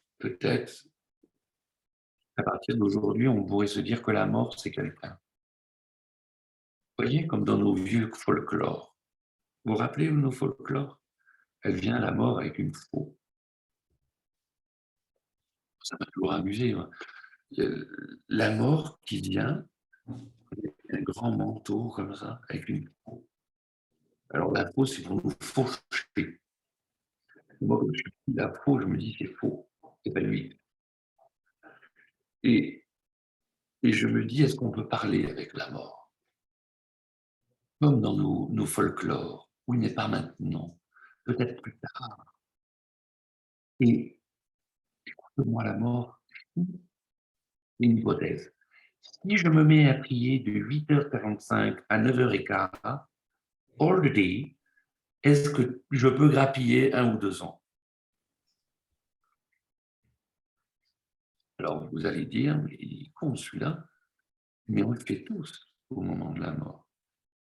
Et Elisabeth Kübler-Ross nous le dit, en marchant. On est pire qu'Abraham. Vous vous rappelez Abraham? Il marchande tout, lui. Lui, il va voir le roi égyptien, il dit, écoute, il dit, oh, elle est jolie cette femme.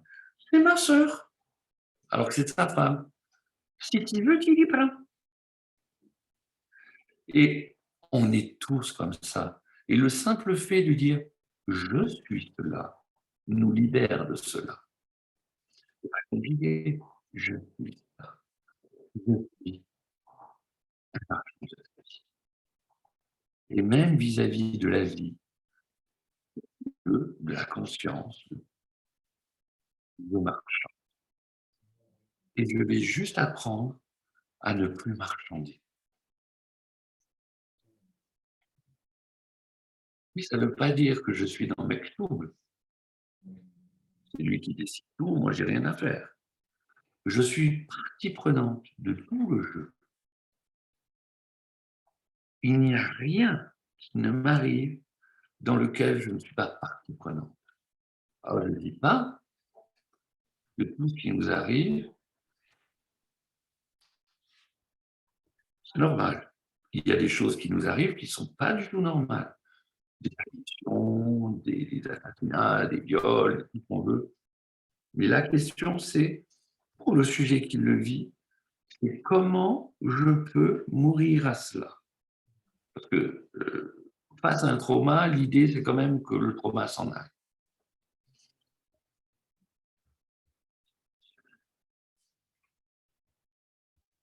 Eh bien, en nous, nous avons toute chose pour faire ce travail-là. Quand je dis le mot travail, c'est le mot parturien, c'est naître, c'est la métanoïa, c'est la transformation.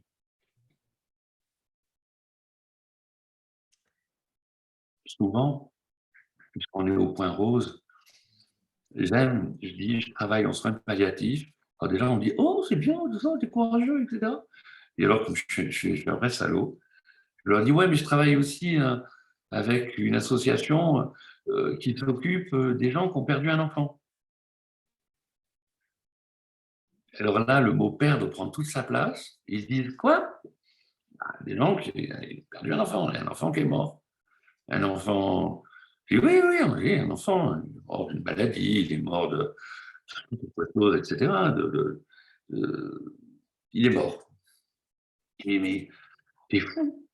Je dis, ouais, je suis fou. Mais tu leur dis, ça c'est le leitmotiv, tu leur dis. Et moi, je leur dis rien. Moi, je ne saurais pas quoi dire. Et moi, je leur dis, moi non plus. Le jour où je saurais quoi dire à quelqu'un qui a perdu son enfant, je suis devenu un iPhone. Qu'est-ce que vous voulez que je dise? Ce que je peux faire, c'est écouter. Ça, je peux. Ce que je peux faire, c'est écouter en m'impliquant, c'est-à-dire en relançant un peu. Et puis, à essayer de vivre ce que vit l'autre. C'est-à-dire partager ce qui se passe chez l'autre. En termes modernes, ça s'appelle l'empathie. En termes moins modernes, ça s'appelle la compassion.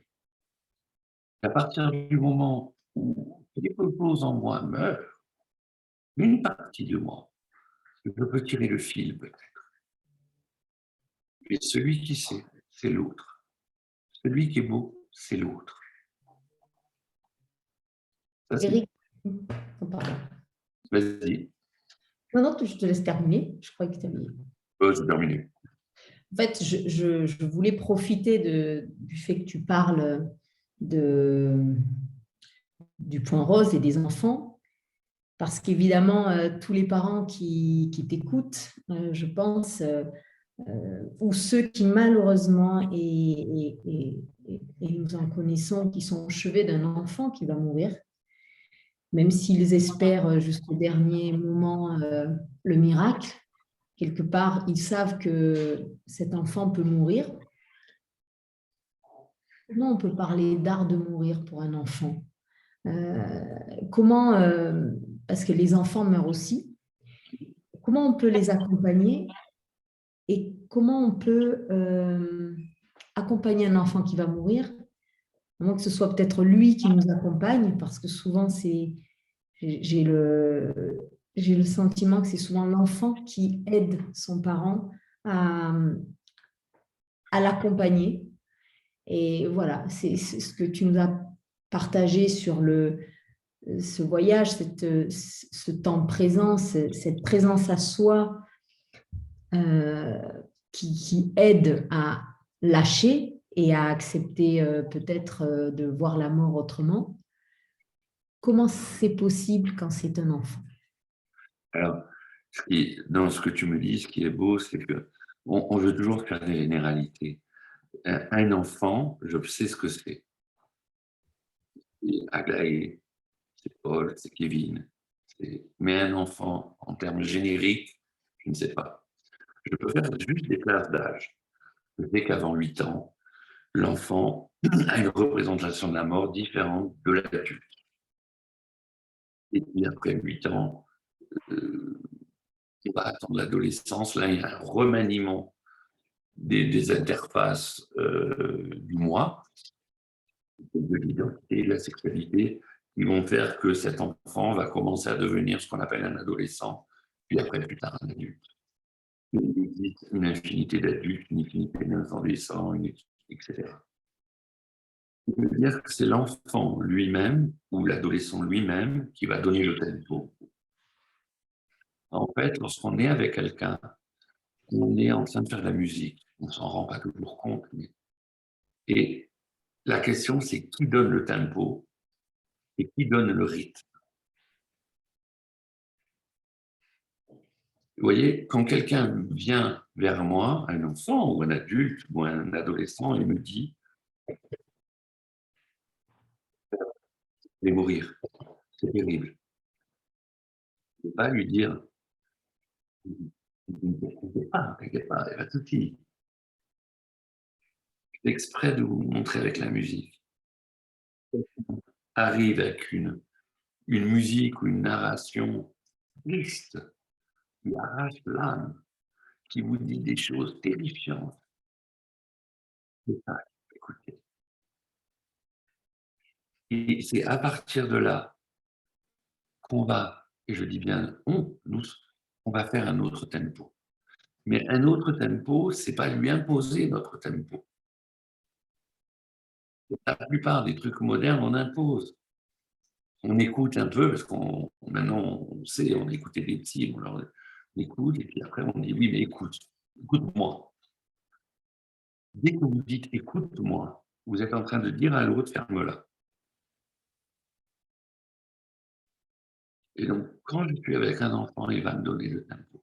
Et il y a un livre magnifiquement écrit, on en parlait il n'y a pas longtemps, de Eric Emmanuel-Smith sur la Dame en rose. Oscar et la Dame en rose.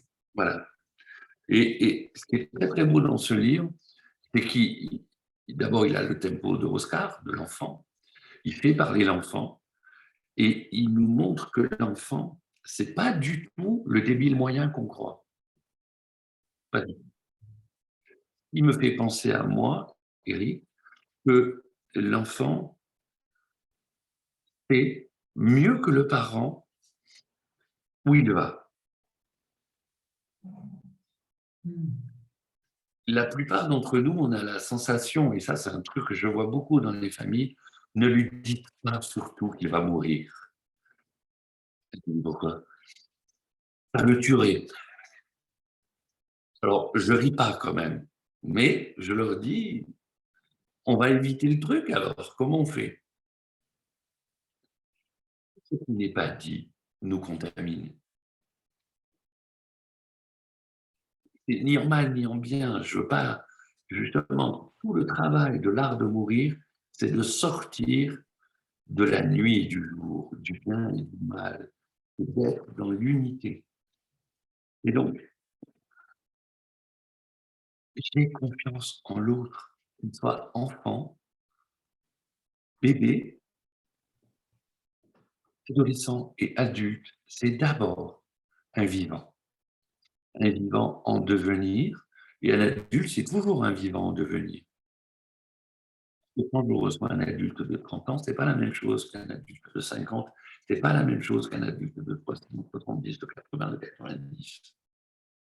Et pour ceux qui penseraient que c'est plus facile de mourir à 80 ans qu'à 60, ou qu'à 40, ou qu'à 20, ou qu'à 30, c'est pas vrai. Ça devient plus facile de mourir si et seulement si on lâche l'affaire. C'est pas compliqué. Plus je me dépouille, plus ça devient simple. Moins je me dépouille, plus je me suis identifié à ce que j'ai, à ce que je suis en tant qu'être social, aux contraintes des gens qui sont autour de moi, etc., et plus c'est compliqué. Eric, quand c'est un enfant tout petit, il a très peu d'identification à ce qu'il a. Et la problématique, c'est plutôt celle, si je m'appuie sur les témoignages de parents, de la séparation. Parce que finalement, même l'enfant, ce qui lui fait peut-être peur, quand on a des témoignages, c'est la séparation de ses parents, c'est l'idée qu'ils puissent être sans eux, et les parents, c'est l'idée qu'ils doivent faire face à cette absence physique. Et finalement, dans la peur de la mort, bon, il y a évidemment la peur du trou noir, mais finalement, quand on entend parler des personnes qui peuvent ne pas avoir trop d'idées sur ce qu'il y a après la mort, ce qui leur fait peur, c'est de se séparer de ce qu'ils aiment. Oui. Et finalement, c'est de mourir à l'autre qui fait peur, bien plus que de se déposséder. Donc, comment on peut s'apaiser dans cette idée qu'on ne perd pas l'autre? Mais La mort n'entraîne pas cette séparation qui fait si peur. c'est justement là où il faut être très, très vigilant. C'est à quel point l'autre est un objet pour moi. À quel point on a transformé l'autre comme objet sans même s'en rendre compte. Est-ce que mon enfant est un objet de complétude pour moi? Est-ce que je suis un objet de complétude pour lui? Alors un enfant, c'est délicat parce qu'on n'est pas arrivé à l'autonomie, entre guillemets, de l'adulte. Mais un petit enfant, si on observe bien, il est très possessif. Contrairement à ce qu'on peut penser, il sait déjà, c'est à lui tout ça. Sa mère, elle est à lui. Et comment on va travailler ça ensemble? Eh bien, il faut bien que celui des deux qui a le plus de capacité, entre guillemets, conscience de conscience, parce qu'il a un appareil sur lequel se reposer qu'un appareil plus fini, entre guillemets, eh bien, il ait fait ce travail-là. Il ait fait le travail de dépouillement. Et il ait fait le travail de dire, quand je dis je t'aime, ça ne veut pas dire je t'ai à moi. Et malheureusement, je serais un piètre individu si je racontais des carabistouilles. Raconter des carabistouilles, c'est dire, fondamentalement, vous inquiétez pas. Ce n'est pas ce que je dis. Je dis fondamentalement, faites de l'inquiétude votre paix. Parce que on ne peut pas envisager la mort de son enfant, la sienne, la nôtre, sans inquiétude. On ne peut pas. Il y aura toujours cette inquiétude. La question, c'est est-ce que cette inquiétude me déborde au point de ne plus être et de faire n'importe quoi, ou est-ce que cette inquiétude, c'est quelque chose qui peut m'accompagner tranquillement pour m'éveiller.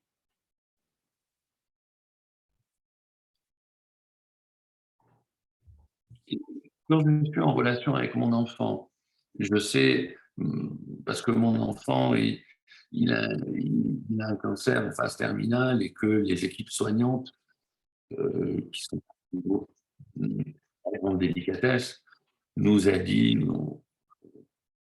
et profiter de lui maintenant.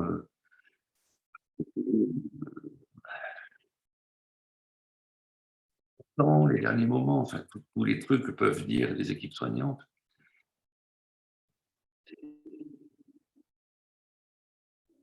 Ils nous mettent devant quelque chose qui aurait pu être fait avant, ça n'a pas été fait, donc on va le faire maintenant, pour la nécessité de l'art de mourir. Si nous avions vécu avec cet art de mourir, c'eût été possible que d'entendre certaines choses que nous ne pouvons pas entendre lorsque la douleur est trop forte.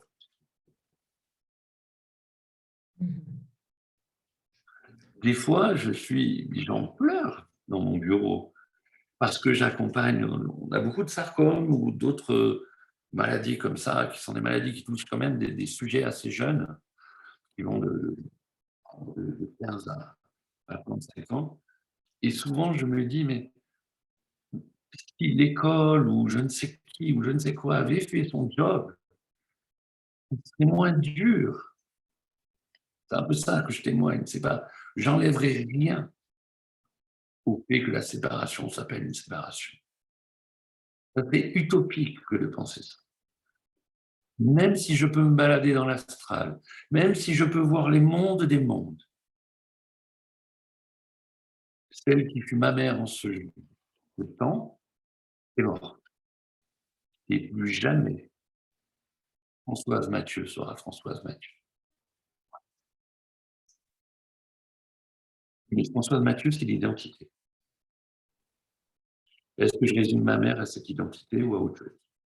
Et est-ce que je me résume, moi, à une identité ou autre chose? C'est là-dessus que je peux travailler.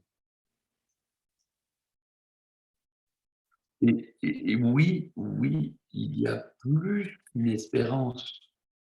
Et tous ceux qui ont vécu dans les camps, quels qu'ils soient, je ne parle pas simplement du peuple juif avec la Shoah, dans n'importe quel camp, et qui ont vécu la désespérance, savent que seuls les processus d'humanisation peuvent nous tenir, qu'on en meure ou pas. Il y a un poète italien qui est absolument extraordinaire, qui s'appelle Primo Levi. Primo Levi. Il s'est suicidé. Alors, il s'est suicidé. Pourquoi? Parce qu'il était dépressif, il était con, il était... Vous voyez bien que c'est de la sous-culture, tout ça. C'est de la sous-culture quand on dit des choses comme ça. On ne saura jamais pourquoi il a fait cet acte. Et cela est grand. Et cela est son acte, posé devant une éternité pour lui-même en tant que Primo Levi. Et à partir de là, quelque chose peut changer. Quand est décédée il n'y a pas longtemps une jeune fille que j'aime, je dis toujours au présent, parce que je l'aime, parce que c'est Léa, je ne peux pas mentir, bien sûr. J'y étais à l'église, et dans le fond, parce que j'avais rien à y foutre dans le devant. Et oui, oui, il y avait un corps dans le cercueil, mais il n'y avait pas que cela. Et ça, je ne veux pas vous faire croire des choses. Ça, c'est mon expérience. Je veux que vous fassiez cette expérience. Vous faire croire quel intérêt.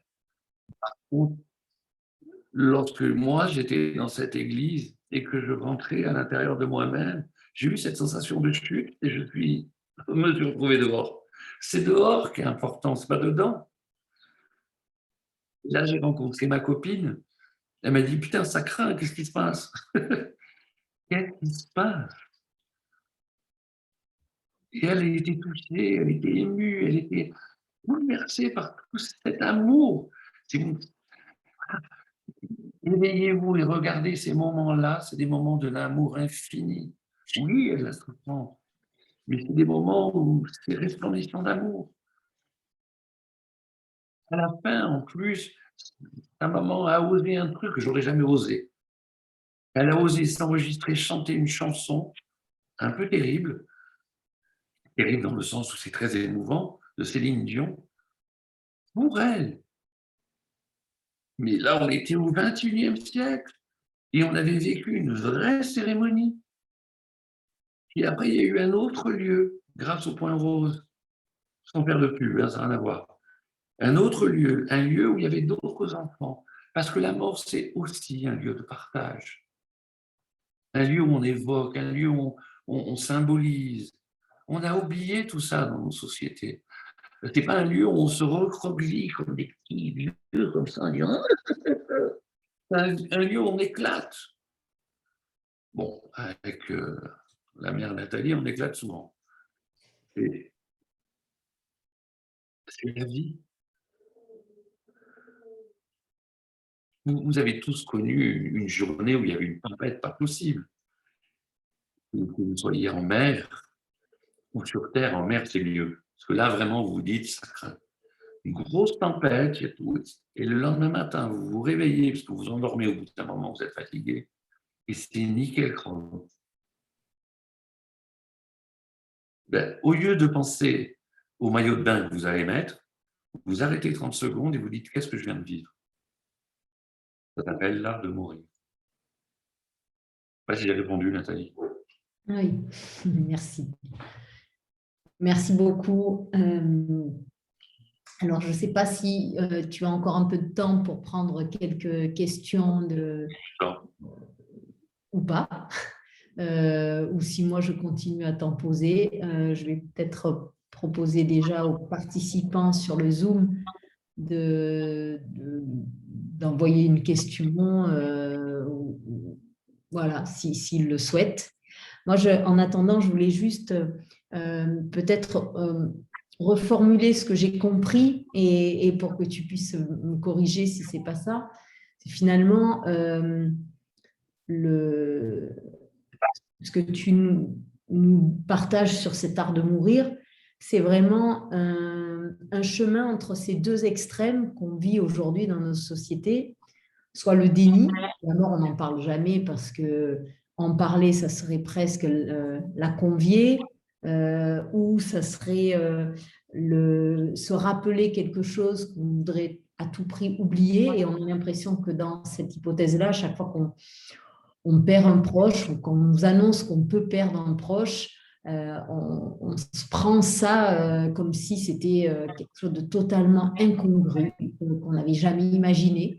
Donc ce déni, ou alors cet autre travers très peut-être un peu New Age, où il suffirait peut-être de faire certaines choses pour la rendre presque indolore, comme si finalement la mort c'était quelque chose comme si ça allait de soi, qu'on allait ailleurs et que il ne faudrait même plus en avoir peur.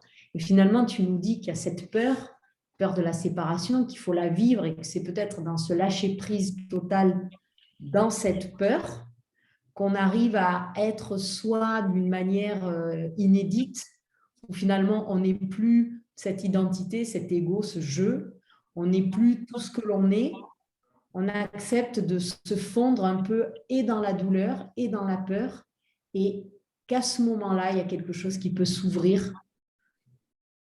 Est-ce que c'est un peu ça que tu as voulu Ouais, ouais. Il y a un moine que j'aime beaucoup qui s'appelle Swami Atmananda Udasin qui dit une chose suivante, qui est l'Advaita. Mais il dit, et puis j'aime beaucoup comme il le dit, oui, nous baignons dans la conscience. C'est-à-dire, il n'y a pas la conscience à l'intérieur, elle est dehors. On baigne dedans. Et comme je baigne dedans, je suis une vague. Et si j'ai conscience que je suis l'océan, c'est le premier pas. Ce n'est pas le dernier, hein, c'est le premier.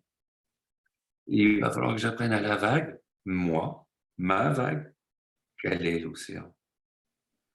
Et c'est ce job-là, comme tu le disais très justement, qui me permettra d'éviter ces deux écueils du déni de la mort et de la tromperie de la croyance. J'ai vu toutes les cultures mourir à l'hôpital. Des moines bouddhistes, mais c'est vrai, hein, des moines, des prêtres, un monsieur qui était un rabbin, et aucune de ces foi ne les a quittés, sauf s'ils l'ont vécu. Et ceux qui l'ont vécu ne sont pas toujours ceux qu'on croit qu'ils l'ont vécu. Un exemple, j'avais un monsieur qui était un monsieur qui travaillait pour la compagnie EDF en Afrique, en Algérie, je ne sais pas le nom, hein. Et lui, il vivait le désert, il était le désert. Et lorsqu'on parlait, on parlait Rumi, et on parlait, je te dirais, des mots qui n'ont pas de sens, que tu n'entends pas. Et lui, il est mort, les yeux ouverts, sans peur. Mais quand il m'a regardé, parce que j'étais là, il m'a tenu la main, dans le sourire, il m'a dit « J'y vais, mon frère ». Et ce qui était touchant pour moi, c'est mon frère. J'ai pleuré. Bon, le psy qui pleure, l'équipe m'a dit « Là, les gars, ça va pas. Si toi, tu pleures, on va tous pleurer ». Mais j'ai pleuré parce que c'était beau, parce qu'il était vrai.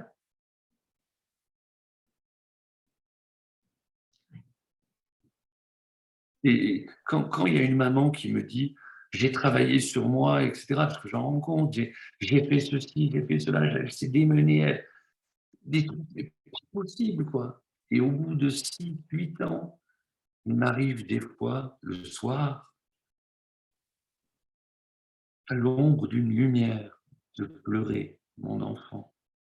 Je lui dis « c'est normal ».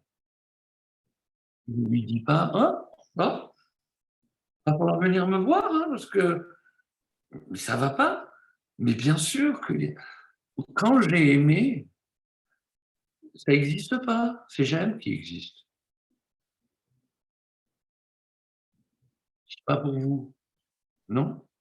Mm. Moi, j'aime, et quand j'aime, je suis dans le présent, et quand je suis dans le présent, que l'autre n'est pas là, ça fait mal des fois. Il y a des psychologues, alors ça, c'est pas mon terrain, mais eux, ils sont vraiment bons. C'est tout ce qu'il y a de la psychocorporelle. La psychocorporelle le montre bien avec le corps. Ça, c'est une approche qui est intéressante. Le corps à lui-même, ça demande de l'autre, au niveau contact, au niveau chaleur, au niveau de plein d'autres choses. Et ce n'est pas à balayer d'un revers de la main.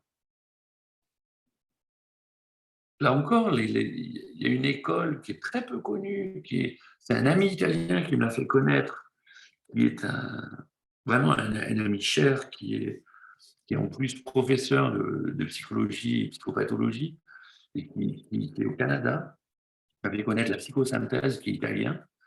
Et voilà, ça c'est une façon moderne, beaucoup plus moderne que Freud quand même, de nous dire comment on peut aborder l'autre manquant. Moi, je ne sais pas vous, mais les êtres chers que j'aime, des fois, j'ai des hallucinoses. Alors, soit je le traite en termes psychiatriques, je me dis, bon, au début, c'est un pauvre gars, quoi, tu en manque, tu n'as pas élaboré, donc tu as besoin de lui. Soit je le traite dans d'autres termes, comme des termes d'éveil. Je tellement bien là, comme ça que je peux voir celui que j'aime s'approcher de moi. Je peux presque le toucher. Je suis certain que certains peuvent le toucher. C'est parce que je suis un petit. Et c'est ça qu'il nous faut découvrir.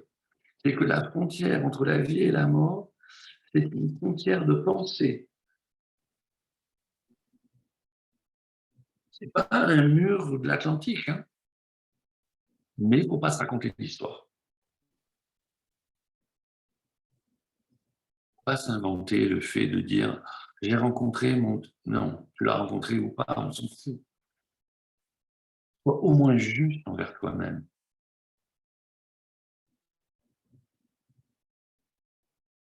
Moi, il y a un être qui est mort il y a 1 an dans ma famille. Putain, ça fait 1 an que je rame pour le rencontrer, ce trou de fion. Ça fait 1 an que je ne le rencontre pas. Donc, je vis le fait qu'il est parti. Ça fait 1 an que je manque de lui. Mais je sais, au fond de moi et en surface de moi, il est dans sa demeure. Je n'ai pas de souci pour lui. Je ne sais pas si je suis clair, Nathalie. C'est très clair, très clair. Oui, je ne sais pas si j'ai dit le nom de ce professeur de psychopathologie qui s'appelle Alfonso Santarpia. Et si je le dis, c'est que si vous voulez vraiment connaître qui est la psychologie humaniste, il y a quelque chose qui quand même dépasse un peu tout ce qu'on semble connaître là. Il a écrit une introduction à la psychologie humaniste qui est extrêmement claire et belle et accessible pour tous les psychothérapeutes et qui montre les différentes voies, etc. C'est un travail énorme qu'il a fait, qui est un travail de manuel très précis et avec lequel vous pourriez vous enrichir en vous disant mais tiens, ça c'est peut-être une avancée, ça non, c'est pas ma voie, ça c'est pour ça. Et puis reconnaître qu'on est tous différents. Il y en a qui s'éveillent avec le sport, je vous promets que c'est vrai. Bon, Pas les footballeurs. Il semblerait qu'il y ait plus de mal à ce niveau-là. Non, je déconne. Mais il y en a, le sport leur fait des éveils. Bon, ce pas des éveils qui tiennent tout le temps, mais c'est micro-éveils. Et c'est pas ma voix, moi. Je ne sais pas si vous avez déjà vu un ours courir, ou un pingouin plutôt. Moi, je suis plutôt proche du pingouin. C'est pas ma voix. Je vais jamais m'éveiller comme ça. Et d'autres le font. Et quand je les vois, ça m'éblouit, quoi. Ça m'éblouit. Il n'y a plus question de jeu, de relations sociales ou de choses comme ça. Je me dis, mon Dieu! Et ça me fait penser au vieux film Chariot de feu. Je ne sais pas si vous connaissez. Alors moi, pour moi, c'est une histoire à la con. C'est deux mecs qui courent. Alors déjà, ça commence mal. Mais j'ai regardé le film en étant ébloui. Alors que ce soit un juif, un chrétien, ça c'est leur problème, je m'en fous complètement. Mais par contre, eux, ils se servaient de leur corps et d'essayer de dépasser quelque chose de physique pour atteindre une transcendance. Bravo messieurs hein, et mesdames. Je crois que c'est me fatigue.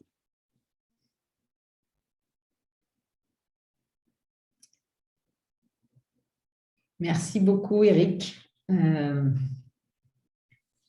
C'est un... Dans les livres que tu as cités, évidemment, Oscar et la Dame en rose, pour moi, est vraiment un incroyable roman parce que beaucoup de choses sont dites à travers la bouche d'Oscar, ce petit garçon de 10 ans. Et c'est peut-être sur ça que j'aimerais qu'on termine parce qu'il dit, en fait, il souffre qu'on ne le considère plus comme un enfant. Il dit finalement, l'hôpital, c'est un lieu formidable. Donc, on est un patient qui fait plaisir. Et moi, je ne fais plus plaisir parce que je ne guéris pas. Et je vois bien que mes parents, quand ils rentrent dans la chambre, ils ne sont plus comme avant, ils font semblant. Et le médecin, quand il rentre aussi, il fait la gueule. Et lui, en fait, ce qu'il dit, c'est qu'il a envie de vivre pleinement jusqu'au bout et surtout qu'on reste avec lui comme il a toujours été, qu'il reste cet enfant et qu'on le voit comme un enfant. Et peut-être c'est ça, l'art de mourir, c'est peut-être rester le plus fidèlement possible, soit sans se mentir, sans chercher à plus tricher, à devenir un autre que celui qu'on a été, bien, mal, petit ou plus grand, dans ces moments les pires comme les meilleurs, puis accepter d'être plus que ça et d'être vu pour plus que ça. Et c'est vrai que c'est un moment d'amour ultime, que ce soit avec évidemment son enfant ou avec même peut-être quelqu'un qu'on ne connaît pas, mais qui nous fait ce cadeau de nous laisser être présents à lui dans ce moment. Et c'est toutes les personnes qui travaillent en soins palliatifs disent combien c'est pas que des moments terribles, c'est des moments de vie intense, de partage, d'éveil, comme tu dis, et d'ouverture à une dimension de soi et de l'autre totalement différente. Et merci de nous avoir éveillés à ça, comme tu le fais dans tes livres. Donc, je vais faire une petite page de pub, je sais que tu ne vas pas aimer, mais de prendre, d'ailleurs je vais vous les montrer, ça sera plus simple, ce livre dans lequel tu nous fais partager un peu cette expérience à la première personne, hein, je le montre, cheminement d'un passeur d'âme, un vrai témoignage à la première personne. Et souvent, tu parles de cette importance de ne pas se substituer à l'autre dans cette expérience et que l'expérience à la première personne, c'est la seule que l'on peut véritablement connaître. Et tu as quand même fait cet effort de la partager avec nous, comme ce soir, et merci beaucoup. Et je ne sais pas si tu veux ajouter un petit moment avant qu'on se quitte et pour mieux se retrouver à un autre moment, j'espère. Ouais. Un petit, si vous voulez vivre, allez du côté des vivants. Le côté des vivants est loin loin, loin des paillasses de ceux qui veulent que l'on soit en bonne santé. Je terminerai là-dessus. Il y a plus de vie dans un poème de Baudelaire que dans d'autres choses. Merci beaucoup. J'adore que tu termines sur Baudelaire et je vous invite à lire le poème Recueillement, dans lequel il parle, comme tu nous as invité à le faire, à la mort. Et c'est un magnifique et sublime poème. Merci de nous l'avoir rappelé. Je vous embrasse tous. Merci à tous d'avoir été avec nous ce soir et j'espère à très vite. Merci Eric. Merci à vous surtout. Merci. Merci. À très vite. À très vite.